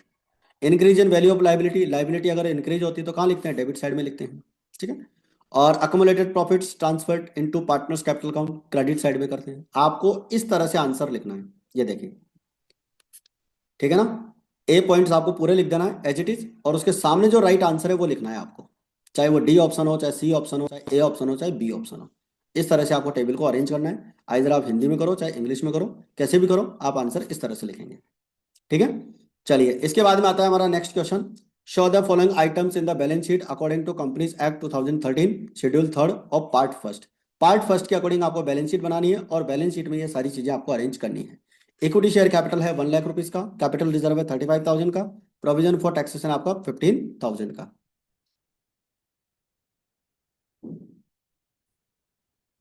प्रोविजन के बाद में आपको दे रखा है 8% डिवेंचर्स 50,000 के, इन्वेंट्री 40,000 का, और बिल्डिंग 1,60,000 का। इनको बैलेंस शीट में अरेंज करना है। 3 नंबर का क्वेश्चन है। तो देखो बैलेंस शीट अपन इस तरह से बनाएंगे। शेयर होल्डर्स फंड में हमारी शेयर कैपिटल आ जाती है और रिजर्व एंड सरप्लस आ जाता है। ठीक है, तो दोनों का अमाउंट अपने को दे रखा है। Reserve and surplus, share capital में आपका authorise capital, issued and subscribe capital, equity share capital 1 lakh rupees. Note to accounts में इसको शो कर देंगे।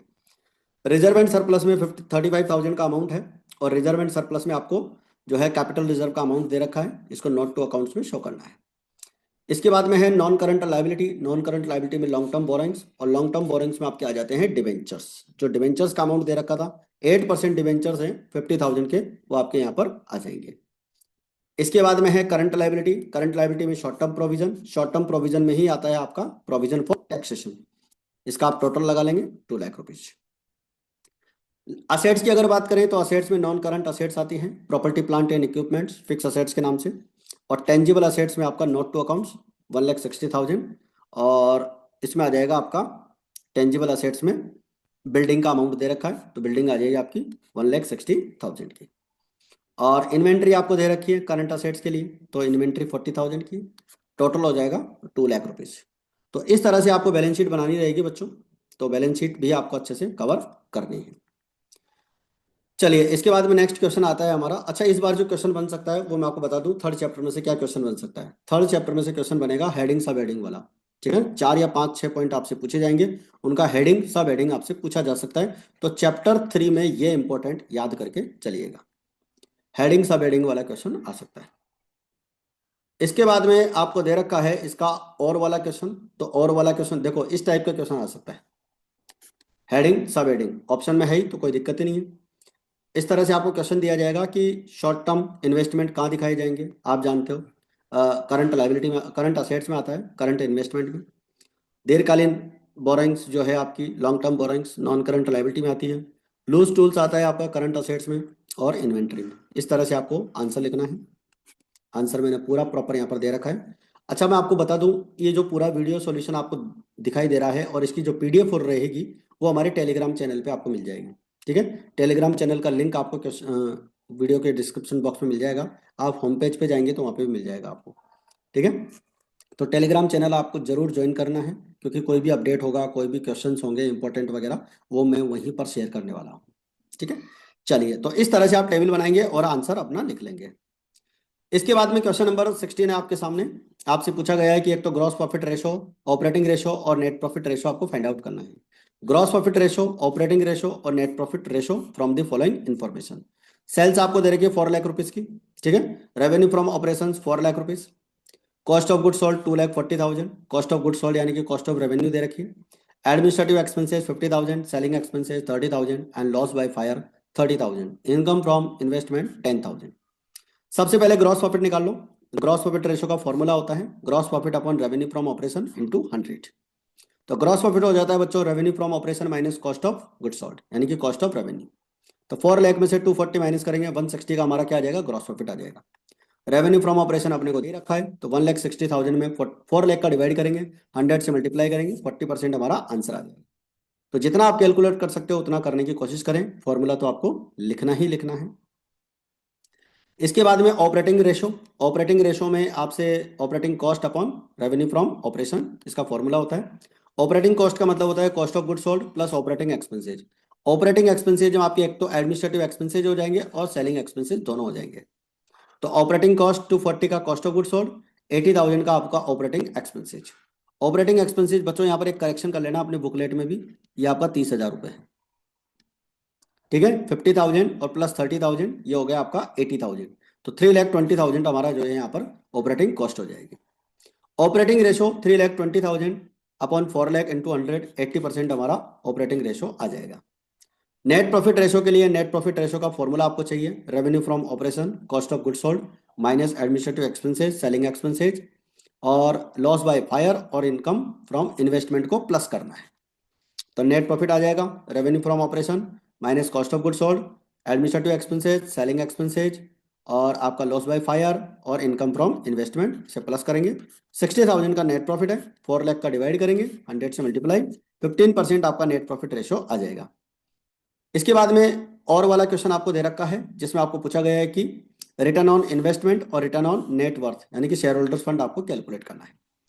इक्विटी शेयर कैपिटल आपको दे रखा है 8 लाख रुपीज, 8% डिवेंचर्स आपको दे रखा है 10 लाख रुपीज, जनरल रिजर्व दे रखा है, नेट प्रॉफिट आफ्टर टैक्स दे रखा है और टैक्स की रेट दे रखी है 40%।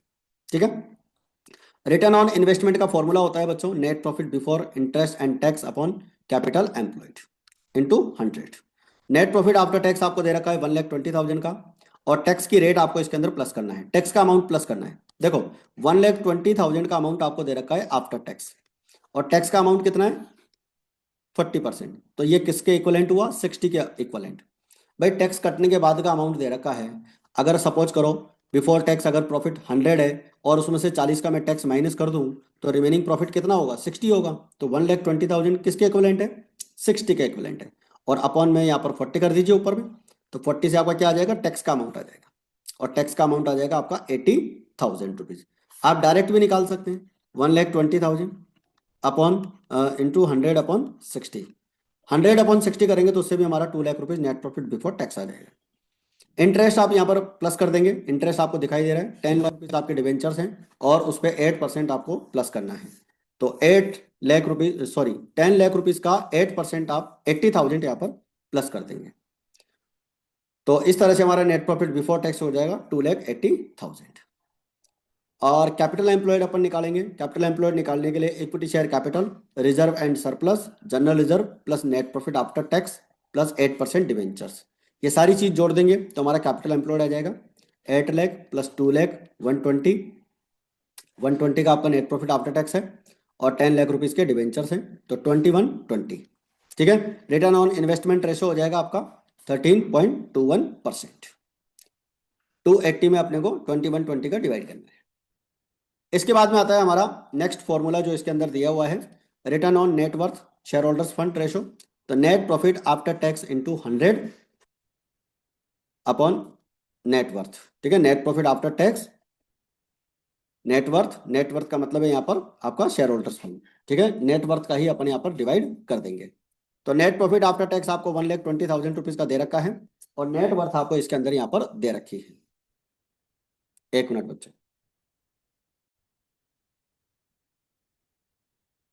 नेट प्रॉफिट आफ्टर टैक्स आपको 1,20,000 का दे रखा है और शेयर होल्डर्स फंड अपन निकालेंगे equity share capital, reserve and surplus, general reserve और नेट प्रॉफिट आफ्टर टैक्स। ठीक है। तो शेयर होल्डर्स फंड हो जाएगा आपका 11,20,000 शेयर होल्डर्स फंड और 120 का आपका नेट प्रॉफिट बिफोर टैक्स आपको दे ही रखा है इंटू 100 तो 10.71% हमारा रेशो हो जाएगा। इसके बाद में नेक्स्ट क्वेश्चन दे रखा है वर्षिता लिमिटेड 5,000 रुपीज का डेप्रिसिएशन लगाने के बाद और जनरल रिजर्व में प्रॉफिट ट्रांसफर करने के बाद जो है 43,000 का प्रॉफिट दे रखा है। प्रिलिमिनरी एक्सपेंसेस रिटर्न ऑफ किए हैं 4,000 के और एक्रूड इनकम में इंक्रीज हुआ है 10,000 का। ऑपरेटिंग एक्टिविटी से कैश फ्लो कैलकुलेट किया गया है। ऑपरेटिंग एक्टिविटी से कैश फ्लो अपने को ज्ञात करना है। तो ऑपरेटिंग एक्टिविटी का कैश फ्लो ज्ञात करने के लिए हम फॉर्मेट बनाएंगे calculation of cash flow from operating activity. Net profit before tax 50,000 का आपको क्वेश्चन में दे रखा है, मतलब निकालना है अपने को वर्किंग नोट से। Net profit during the year 43,000 और ट्रांसफर टू रिजर्व इसमें प्लस कर देंगे। ट्रांसफर टू रिजर्व इसमें प्लस करेंगे तो 50,000 का हमारा नेट प्रॉफिट बिफोर टैक्स हो जाएगा। Net profit before tax 50,000, adjustment करते हैं non cash non operating items के तो डेप्रिसिएशन 5,000 का और प्रिलिमिनरी एक्सपेंसेस रिटर्न ऑफ 4,000 के दोनों ही क्या कर देंगे प्लस कर देंगे क्योंकि इनसे हमारा कैश कम नहीं हुआ प्रॉफिट कम हुआ है। Operating profit before working capital changes आ जाएगा और increase in current assets accrued income आपकी इंक्रीज हो रही है इसे माइनस करेंगे तो 49,000 हमारा cash flow from operating activity आ जाएगा। तो ऑपरेटिंग एक्टिविटी का क्वेश्चन आपका बनेगा इस तरह से। ठीक है। और इसी के ऑप्शन में इन्वेस्टिंग का क्वेश्चन आ गया है तो इस बार आपको फाइनेंसिंग का क्वेश्चन अच्छे से तैयार करके चलना है। फाइनेंसिंग एक्टिविटी का क्वेश्चन बन सकता है बच्चों। जितने क्वेश्चन मैंने आपको ऑफलाइन क्लास में करवा रखे हैं वो सारे क्वेश्चन आपको देखने हैं फाइनेंसिंग एक्टिविटी के। देखो इन्वेस्टिंग एक्टिविटी से कैश फ्लो कैलकुलेट करना है। मशीन का वैल्यू ओपनिंग दे रखा है 5 लाख रुपीज, क्लोजिंग दे रखा है 3 lakh rupees, furniture 2 lakh rupees और क्लोजिंग आपको दे रखा है 250 का। इंटरेस्ट अपने को रिसीव्ड किया है 20,000 का। ठीक है। On investment. तो बहुत इजी सा क्वेश्चन है। Calculation of cash flow from investing activity 2 lakh rupees from sale of machinery. Machine को सेल करने पर 2 लाख रुपीज अपने को आएगा। ठीक है। मशीन अपन 2 लाख रुपीज की सेल करेंगे। देखो डायरेक्ट निकाल लेंगे 5 लाख से 3 लाख हो गया तो 2 लाख की वैल्यू जो कम हो रही है मशीन की वो सेल करने की वजह से ही होगी और सेल यहाँ पर 2 लाख रुपीज की हो जाएगी। फर्नीचर आप देख पा रहे हैं फर्नीचर आपने जो है 2 लाख से 250 का हो रहा है इसका मतलब बढ़ रहा है और बढ़ेगा किस वजह से पेमेंट ऑन परचेज। तो परचेज अपन ने किया है तो इसको माइनस करेंगे 50,000। 20,000 का इंटरेस्ट रिसीव्ड हुआ है इन्वेस्टिंग एक्टिविटी का तो आप इसको भी प्लस कर देंगे। कितना इजी सा क्वेश्चन आपको 3 नंबर का पूछा गया है। बेसिक से कॉन्सेप्ट भी अगर आपने अच्छे से क्लियर कर रखे हैं ना, तो आप आराम से क्वेश्चन को इजी से कर लेंगे। ठीक है, तो आपको घबराने की बिल्कुल जरूरत नहीं है, जो कुछ पढ़ा हुआ है उसे ही आप अच्छे से रिवाइज कर लीजिए। सेक्शन डी के क्वेश्चन आ गए हमारे।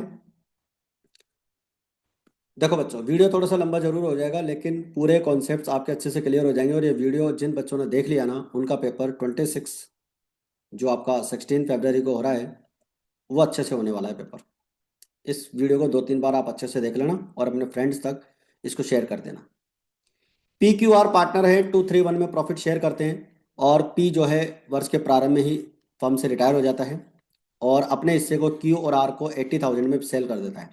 80,000 में अपने हिस्से को शेयर कर देता है, और जिसमें से 30,000 क्यू देता है और 50,000 आर देता है। पी के अवकाश ग्रहण करने पर 1,20,000 का फर्म का प्रॉफिट दे रखा है। नेट प्रॉफिट न्यू रेशो आपको कैलकुलेट करना है और एंट्री भी करनी है। तो देखिए, सबसे पहले तो हम यहाँ पर जो शेयर सेल कर रहे हैं, पी अपना शेयर क्यू और आर को दे रहा है 80,000 में, तो पी को तो 80,000 मिलेगा, तो पी कैपिटल अकाउंट क्रेडिट करेंगे, आर और क्यू का जो अकाउंट है वो डेबिट करेंगे। क्योंकि देखो, यहाँ पर हिस्सा जो शेयर किया जा रहा है, एक्चुअल में वो गुडविल का हिस्सा शेयर किया जा रहा है। ठीक है, तो गुडविल का हिस्सा जब भी रिटायरिंग पार्टनर को मिलता है उसे हम क्रेडिट करते हैं, और रिमेनिंग पार्टनर उसको वहन करते हैं, उनको हम डेबिट करते हैं। तो क्यू ने उसका शेयर 30,000 में लिया है और आर ने 50,000 में लिया है। न्यू रेशो आपको यहाँ पर निकालना पड़ेगा, तो न्यू रेशो निकालने के लिए देखिए, अपन यहाँ पर वर्किंग नोट समझ लेते हैं। Share of P 80,000 taken by Q and R in the ratio 30,000 and 50,000 एन के 3:5। मतलब पी का जो शेयर है 2/6, 3:5 में दोनों पार्टनर्स ले रहे हैं। तो पी का जो शेयर है क्यू ने कितने में लिया, 6/48 में। 2/6 का 3/8 निकालेंगे। भाई जो अमाउंट पेमेंट कर रहे हैं ना, उस पेमेंट का रेशो निकाल लेंगे कि 3:5 में पी का शेयर ले रहे हैं। तो पी का शेयर प्रॉफिट का 2/6 है, उसका 3/8 निकलेगा, 6/48। पी का शेयर आर कितने मिलेगा, 2/6 का 5/8, 10/48। इतना तो मिलेगा आर को, और इतना शेयर मिलेगा क्यू को। अब क्यू का ओल्ड शेयर है 3/6, उसमें आर पी से कितना मिल रहा है, इतना, दोनों क्या कर देंगे, प्लस कर देंगे। तो क्यू का न्यू शेयर हो जाएगा 30/48। आर का ओल्ड शेयर है 1/6, और पी से कितना मिल रहा है, 10/48, तो कितना हो जाएगा, 18/48। तो इस तरह से इसका रेशो आप निकालोगे तो 5:3 हो जाएगा न्यू रेशो। ठीक है, न्यू रेशो 5:3 हो जाएगा। और प्रॉफिट आपको दे रखा है 1,20,000 का पी के जाने के बाद में। तो पी के जाने के बाद में क्यू और आर में ये प्रॉफिट शेयर कर दिया जाएगा। उनका जो न्यू रेशो है 5:3, 75,000 और 45,000। आई होप ये क्वेश्चन भी आपको अच्छे से क्लियर हो गया है। कोई भी डाउट लगे आप कमेंट करके बता देना। और आपका कोई भी अगर डाउट हो तो वो आप डाउट जो है मुझे अपना ये जो व्हाट्सअप नंबर है, इस व्हाट्सअप पे भी आप मुझे भेज सकते हैं, ताकि आपका कोई भी डाउट होगा तो मैं वहां पर क्लियर कर दूंगा। नेक्स्ट देखिए, इसका और वाला क्वेश्चन है। सुमेश, नीलम और गायत्री 3:1 में प्रॉफिट शेयर करते हैं। गायत्री फर्म से रिटायर करती है, गायत्री को नगद पेमेंट करना है, और उसकी एडजस्टेड कैपिटल जो है 60,000, 80,000 और 60,000 थी, तीनों पार्टनर्स की। कैश बैलेंस अपने को जो है 40,000 का रखना है, पहले से था ओपनिंग बैलेंस, और 20,000 का न्यू बैलेंस अपने को रखना है। रिमेनिंग पार्टनर्स कितना पैसा लाएंगे और ले जाएंगे, उसकी एंट्री अपने को बतानी है। ठीक है, तो सबसे पहले वर्किंग नोट समझते हैं। देखिए, calculation of new capital of the firm. Amount payable to Gayatri, Gayatri को कितना पेमेंट देना है, 60,000। इसमें ऐड कर दो नीलम की एडजस्टेड कैपिटल और सुमेश की एडजस्टेड कैपिटल, और न्यू कैश बैलेंस कितना रखना है वो भी ऐड कर दीजिए, और इसमें से माइनस कर दीजिए ओपनिंग कैश बैलेंस कितना है। इससे आ जाएगी हमारी न्यू कैपिटल। 180 की हमारी न्यू कैपिटल है। न्यू रेशो रहेगा सुमेश और नीलम का 3:2। कैसे रहेगा, देखो, गायत्री फर्म से रिटायर होगी तो इन दोनों पार्टनर्स का ये ओल्ड रेशो है, यही न्यू रेशो हो जाएगा, क्योंकि और इन्फॉर्मेशन यहाँ पर नहीं दे रखी है। तो इसी रेशो में हम क्या करेंगे, इस 1,80,000 की कैपिटल को डिवाइड कर देंगे, 3/5 और 2/5, 1,08,000 और 72,000। ठीक है, अब इसमें हम क्या करेंगे, कंक्लूजन इसका निकालते हैं। देखो, new capital of Sumesh, Sumesh की न्यू कैपिटल है 1,08,000 और एडजस्टेड कैपिटल दे रखी है 60,000। Then Sumesh will brought short amount of capital 48,000। 1,08,000 उसकी न्यू कैपिटल रखनी है, और पुरानी कैपिटल 60,000 ही है, तो 48,000 रुपये उसको लेकर आना है। और न्यू कैपिटल ऑफ नीलम 72,000 है और ओल्ड कैपिटल उसकी 80,000 है। ठीक है, तो 8,000 का जो एक्सेस अमाउंट है वो विड्रॉल करेगी नीलम 8,000 रुपीज से। ठीक है, तो यहाँ पर इन्होंने जो है अमाउंट पूछा है कि कितना अमाउंट लाएंगे और ले जाएंगे, उसकी बात बतानी है, कितना अमाउंट लाएंगे और ले जाएंगे। जर्नल एंट्री अपन बता सकते हैं कि सुमेश कितना अमाउंट लेकर आएगा, 48,000 लाएगा। Bank account debit to Sumesh capital account. Neelam को पेमेंट करना है 8,000 का, तो नीलम को पेमेंट कर देंगे, Neelam capital account debit to bank account 8,000। Gayatri को रिटायरिंग पार्टनर को पेमेंट करना है 60,000 का, Gayatri capital account debit to bank account. तो इस तरह से इन पार्टनर्स को हम पेमेंट कर देंगे। इसके बाद में है बच्चों क्वेश्चन नंबर 19। तुषार लिमिटेड ने 20,000 शेयर्स 10 रुपीज के हैं इशू किए हैं। एप्लीकेशन पे 2.50 है, अलॉटमेंट पे 3 रुपीज है, फर्स्ट कॉल पे 2 रुपीज है, शेयर्स फाइनल कॉल पर होगा। फाइनल कॉल कितना होगा, 2.5 का। सभी शेयर्स पूरी तरह से स्वीकार कर लिए गए। एक शेयर होल्डर है जिसके बाद 200 शेयर्स के लिए उसने अप्लाई किया था। देखो कंफ्यूज होने की जरूरत बिल्कुल भी नहीं है, ठीक है ना। 200 शेयर्स के लिए अप्लाई किया था तो उसे 200 शेयर्स ही दिए गए होंगे, क्योंकि ओवर सब्सक्रिप्शन की बात ही नहीं है यहाँ पे। भाई 20,000 शेयर्स के लिए एप्लीकेशन मांग रहे हैं और 20,000 शेयर्स की एप्लीकेशन आई होगी, ओवर सब्सक्रिप्शन तो है ही नहीं। तो यहाँ कंफ्यूज होने की जरूरत बिल्कुल भी नहीं है कि आप अलॉटेड शेयर्स निकालने बैठ जाएं। 200 शेयर्स के लिए अप्लाई किया है तो उसको 200 शेयर्स ही दिए हैं, कोई ओवर सब्सक्रिप्शन यहाँ पर नहीं है। सेकंड कॉल का पेमेंट उसने नहीं किया है, बस। बहुत इजी सा क्वेश्चन है, 4 मार्क्स का। अगर आपने बेसिक एंट्रीज भी याद कर रखी है ना, तो भी आप इस क्वेश्चन को अच्छे से कर लेंगे। तो bank account debit to equity share application account 20,000 multiplied 2.5 50,000 transfer कर देंगे। Equity share application account debit to share capital account. Equity share allotment account debit, allotment हो जाएगा हमारा 20,000 रुपीज का, 20,000 मल्टीप्लाई 3 60,000 रुपीज। अलॉटमेंट ट्रांसफर करेंगे और अलॉटमेंट रिसीव्ड कर लेंगे। बताइए यहाँ तक क्या दिक्कत है। यहाँ तक तो कोई दिक्कत होनी ही नहीं चाहिए, क्योंकि चारों एंट्री में है ही नहीं कुछ ऐसा। बेसिक एंट्री आपने याद कर रखी है और डायरेक्ट मल्टीप्लाई करके आपको लिखना है। कहीं कोई कॉल्सिन एरर नहीं है, कहीं कोई टेबल वगैरह नहीं है, बहुत इजी सा क्वेश्चन है। फर्स्ट कॉल की अगर अपन बात करें तो फर्स्ट कॉल आप देख लीजिए। फर्स्ट कॉल आपकी हो जाएगी 40,000 रुपीज़ की, 20,000 मल्टीप्लाई 2, और ये भी 40,000 पूरा रिसीव्ड हो जाएगा, इसमें भी कोई दिक्कत नहीं है। इसके बाद में है equity share second and final call account. Second and final call 2.50 के अकॉर्डिंग है, 50,000 रुपीज़। और एक शेयर होल्डर है जिसके बाद 200 शेयर थे, वो पेमेंट नहीं करेगा।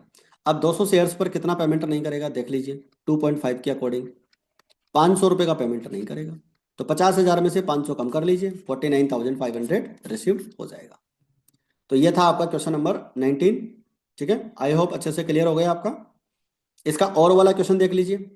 परिहार लिमिटेड ने 100 रुपये वाले 500 equity share second and final call 30 रुपये की पेमेंट नहीं किया, उनको जब्त कर लिया, फॉरफीचर कर लिया। ठीक है, 400 शेयर्स दिव्यांशु को 60 रुपीज पर शेयर पर फुल्ली पेडअप में इशू कर दिए। जर्नल एंट्री करनी है, तो देखिए जर्नल ऑफ परिहार लिमिटेड, ध्यान रखना यहाँ पर एंट्री आपको फॉरफीचर री इशू की करनी है।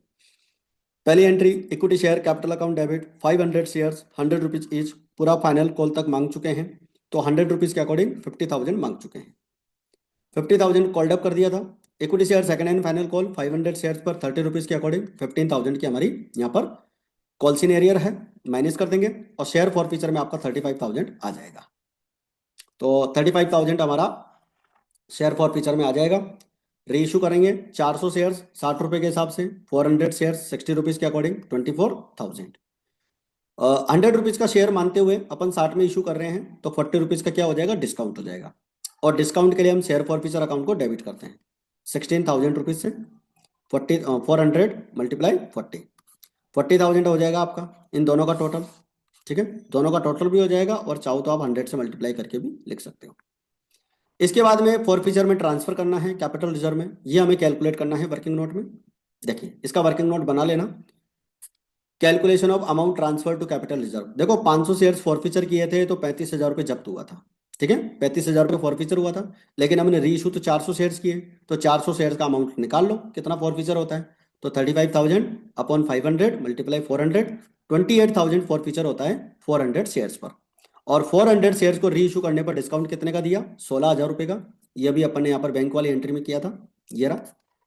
ठीक है, तो ये 16,000 रुपये अपन क्या करेंगे, माइनस कर देंगे। 28,000 में से 16,000 माइनस करेंगे तो 12,000 हमारा क्या हो जाएगा, ट्रांसफर हो जाएगा कैपिटल रिजर्व में। तो कैपिटल रिजर्व में हम यहाँ पर ट्रांसफर कर देंगे।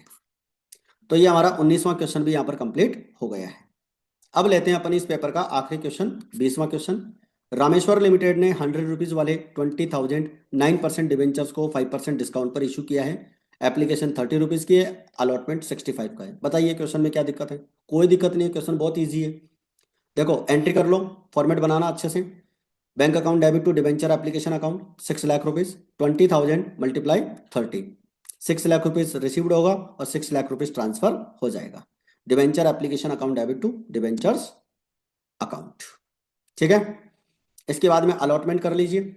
अलॉटमेंट हो जाएगा बैंक अकाउंट डेबिट 20,000 मल्टीप्लाई 65। ठीक है, 65 से आप लिख लेंगे 13 लाख।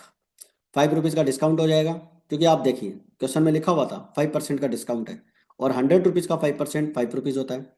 ठीक है, तो 5% का आपका डिस्काउंट हो जाएगा 1 लाख रुपीज़। 9% डिवेंचर्स हो जाएंगे आपके 14 लाख रुपीज़ के। Bank account debit to debentures allotment account 14 lakh rupees. तो 14 लाख रुपीज़ हमारे यहाँ पर आ जाएगा डिवेंचर्स अलॉटमेंट अकाउंट में। एक सेकंड, मैंने यहाँ पर गलती कर दी बच्चों, आप सही कर लेना। 14 लाख नहीं आएगा, 13 लाख आएगा।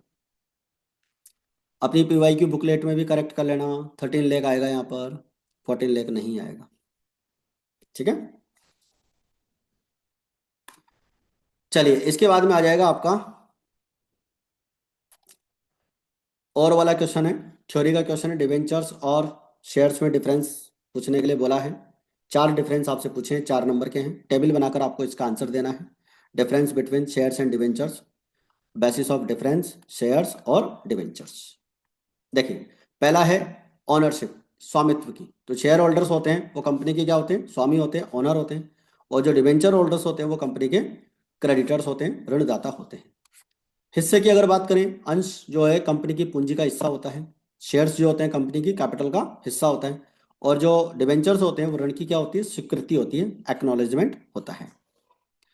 लाभांश और ब्याज की अगर बात करें, जो शेयर्स होते हैं, शेयर्स पे तो डिविडेंड मिलता है। कब मिलता है? जब प्रॉफिट होता है। प्रॉफिट होने पर ही शेयर होल्डर्स को डिविडेंड मिलता है। लेकिन जो इंटरेस्ट होता है वो डिवेंचर्स के ऊपर जो है प्रॉफिट पे प्रभार होता है। चाहे वो प्रॉफिट हो चाहे नहीं हो, इनको इंटरेस्ट हर कंडीशन में मिलता है। इसके बाद में अंशधारी को मताधिकार होता है। अंशधारी को साधारण सभा में उपस्थित होने का और वोट देने का अधिकार होता है, और डिवेंचर होल्डर्स को ऐसा कोई राइट नहीं होता है। तो ये थी बच्चों अपनी आज की क्लास, और आज की क्लास में मैंने पूरा सब कुछ कंप्लीट करवा दिया है। ठीक है, यूट्यूब चैनल आपको ज़रूर से सब्सक्राइब कर लेना है, इतनी मेहनत से आपको लोगों के लिए मैटर तैयार किया है। और टेलीग्राम चैनल का लिंक यहाँ पर है आपके सामने अवेलेबल। कोई भी आपको मिस प्रिंट लगे, कोई भी डाउट लगे, आप बेझिझक व्हाट्सअप कर देना। देखो सारा मैटर टाइप मैंने ही किया है, और बड़ी मेहनत से टाइप होता है। हो सकता है कोई मिस्टेक कहीं पर रह गई हो, तो आप उसको खुद से भी करेक्ट कर लेना, और मुझे भी एक बार बता देना, ताकि मैं उसको आगे आने वाले संस्करण में उसको अपडेट कर लूँगा। ठीक है बच्चों, तो आज की क्लास में फिलहाल अपन इतना ही रखेंगे।